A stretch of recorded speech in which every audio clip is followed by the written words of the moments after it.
ओम जयंती मंगलाकारी भद्रकाली कपालिनी दुर्गा क्षमा शिवा धात्री स्वाहा सदा नमस्तुते। श्री स्वामी समर्थ। शारदीय नवरात्र सुरू होणार आहे। आपल्याला या नवरात्रीमध्ये या कालावधीमध्ये देवींच्या 9 रूपांची सेवा करायची असते। त्याचबरोबर आपल्या कुलदेवीची पण सेवा करायची असते। प्रत्येक दिवस देवीचे 1 रूपे असतात, देवीचे तेवढेच माळी पण असतात, देवीचे 9 नैवेद्य सुद्धा पण असतात। तर आपल्याला अर्पण करायचे असतात। देवीचा या कुळाचारामध्ये कन्यापूजन, हवन, अखंड दिवा, घटस्थापन हे महत्त्वाचे मानले गेले आहे। त्यातलं एक महत्त्वाची गोष्ट अखंड दिवा। आपण आपल्या कुलदेवीच्या समोर अखंड दिवा लावायचा असतो। अखंड दिवा कसा लावावा, कुठल्या दिशेला लावावा, कोणता मंत्र म्हणावा याच संदर्भाची आजची माहिती असणार आहे। सगळ्यात आधी अखंड दिवा, मी विधवा आहे तर लावू शकते का? हो। मी प्रेग्नेंट आहे, लावू शकते का? तर हो। मी म्हणजे 9वा महिना असला तरी तुम्ही या सगळ्या सेवा करू शकता। मुलगी असली तरी या सेवा करू शकता।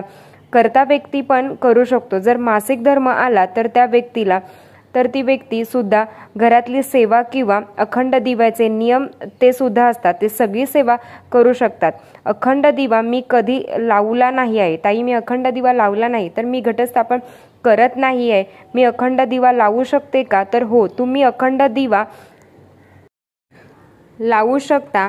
या 9 दिवसामध्ये आई भगवती ह्या राक्षसाचा वध करत असते, तिच्या स्मरणात हा अखंड दिवा लावला जातो। तुम्ही जेव्हा अखंड दिवा लावता, तुम्ही केलेली सेवा तुमच्यासोबत अनंत काळ टिकते। संपूर्ण नवरात्रीमध्ये अशी कुठली स्त्री नसेल की ही सेवा करत नाही। ती नोकरी करत असो किंवा नसो तरी आई भगवतीची सेवा नाही करणार, तिच्या पद्धतीने जशी जमेल तशी ती सेवा करणार आहे। म्हणून या नवरात्रीच्या कालावधीमध्ये अखंड दिवा जास्त महत्त्व आहे।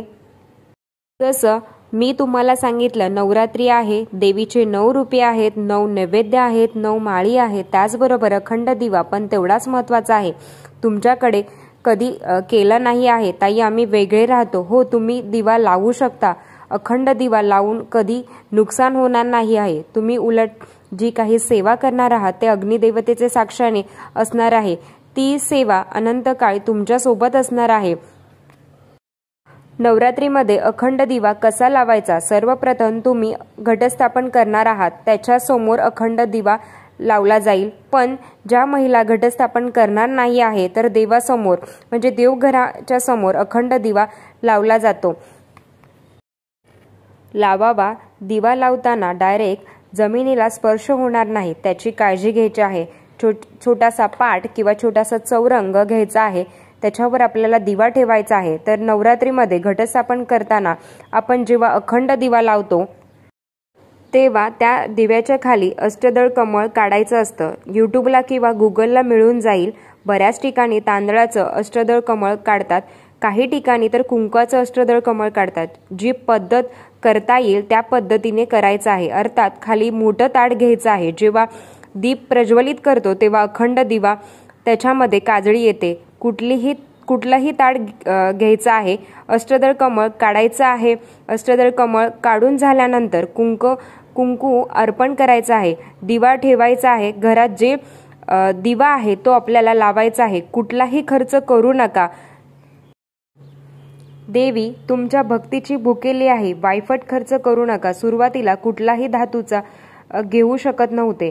दिवा घेताना अगदी कुठलाही दिवा घेतला तरी चालेल, अगदी पंती लावली तरी चालेल, परंतु खोलगट असावी। अखंड दिवा लावत आहे, 9 दिवस तो राहिला पाहिजे, भरपूर तेल बसलं पाहिजे। काही अगदी दगडी दिवा असेल तरी तुम्ही लावू शकता। पहिल्याची रूढी परंपरा दगडी दिवा लावतात, तर आता पण ती परंपरा आहे, तर तुमच्याकडे जर असेल तर तो दिवा तुम्ही लावू शकता।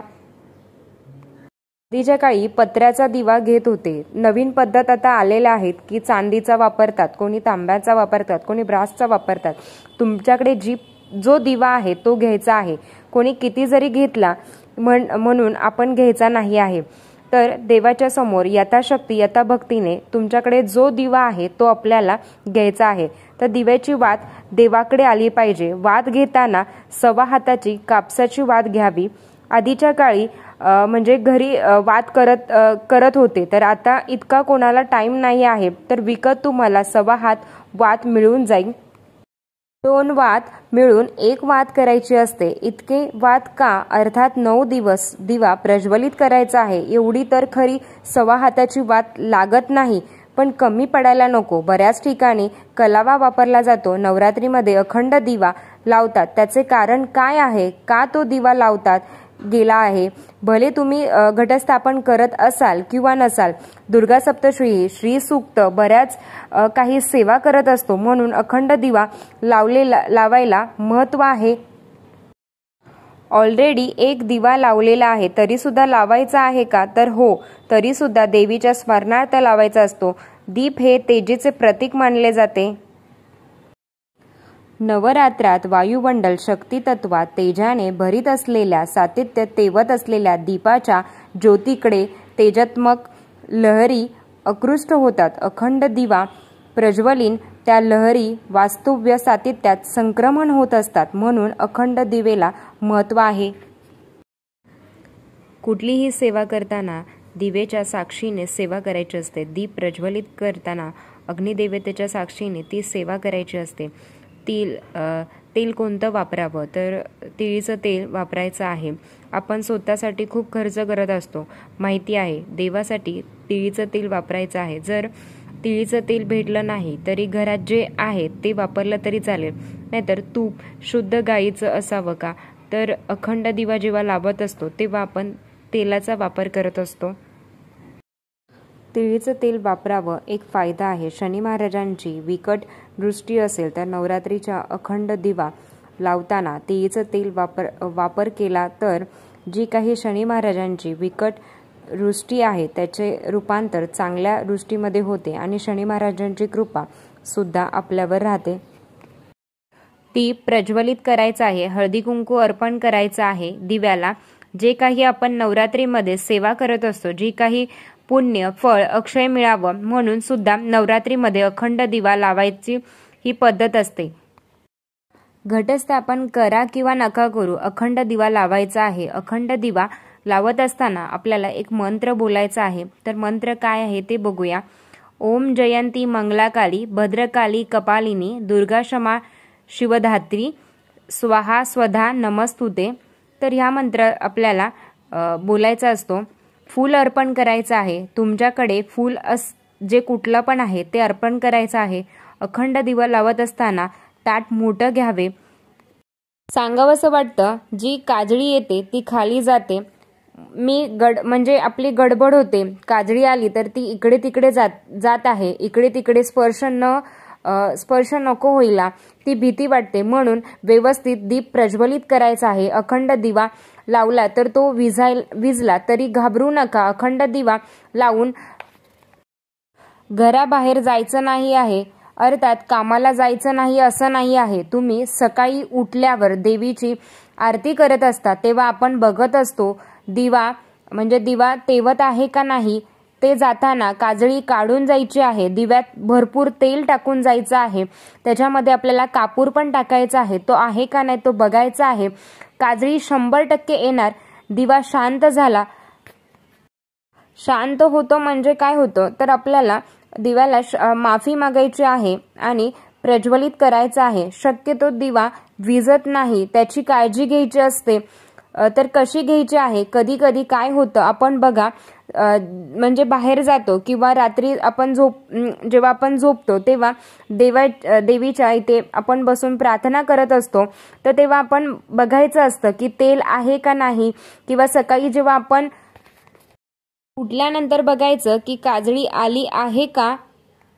शास्त्रात असं सांगितलं आहे की आपल्या दिव्याला फूल किंवा चंद्रकोर दिसते तेव्हा बऱ्याच महिलांना जसे सेवा करता तसा अनुभव आलेला असतो.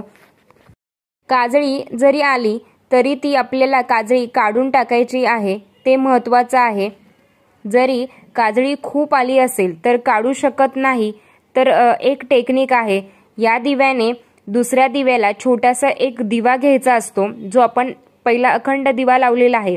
तर तो दिवा आपल्याला पहिला छोटा दिवा प्रज्वलित करायचा आहे आणि तो परत जो पहिला दिवा लावलेला असतो तो आपल्याला विझवायचा आहे किंवा त्याची काजळी काढायचा प्रयत्न करायचा आहे। पूर्णपणे ती काजळी काढायची असते आणि त्यानंतर जो दुसरा दिवा आपण पेटवलेला आहे त्या दिव्याने आपल्याला पहिल्या दिवेला प्रज्वलित करायचं असतं।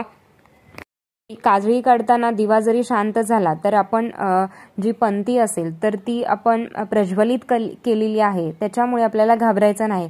संपूर्ण काजळी काढून झाल्यानंतर जी दुसऱ्या दिव्याने आपल्याला म्हणजे जो आपण निरंजन जे काही घेणार आहे तो छोटा दिवा तर त्या दिव्याने आपल्याला पहिल्या दिवेला प्रज्वलित करायचा आहे। घाबरायचं अजिबात नाही।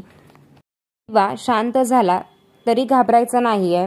दिव्याची दिशा कुठल्या साईडने असावी तर जिथे आपण घटस्थापना करणार आहोत तिथे अगदी करायची असते।